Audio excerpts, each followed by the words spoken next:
sebuah rumah mungil di pinggiran kota, hiduplah seekor kucing bernama Whiskers. Whiskers bukanlah kucing biasa. Ia memiliki obsesi yang unik. Akuarium ikan mas milik tuannya.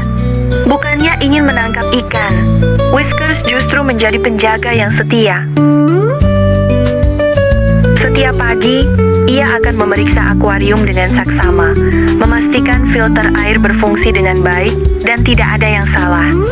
Jika ada daun yang jatuh atau gelembung udara yang aneh, Whiskers akan menatapnya dengan serius, seolah-olah sedang memecahkan sebuah misteri. Ia bahkan akan mengusir lalat yang berani mendekat, mengibaskan ekornya dengan garang.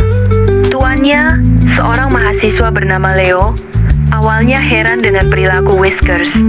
Namun, ia menyadari bahwa sejak Whiskers menjadi penjaga akuarium, ikan masnya terlihat lebih sehat dan ceria.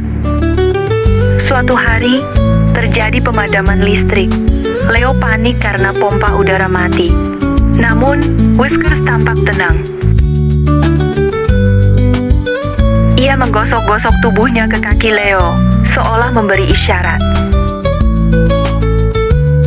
Leo mengikuti Whiskers dan terkejut menemukannya sedang menatap sebuah lampu senter cadangan yang tersimpan di lemari.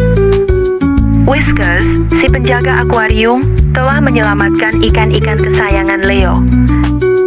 Dan ikan-ikan koi di akuarium itu beruntung memilikinya. Mereka tidur nyenyak, aman di bawah pengawasan penjaga. Kabar tentang kucing penjaga akuarium ini pun tersebar, membuat Whiskers menjadi selebriti lokal. Ia bahkan mendapat hadiah kalung ikan mas mungil dari para penggemarnya.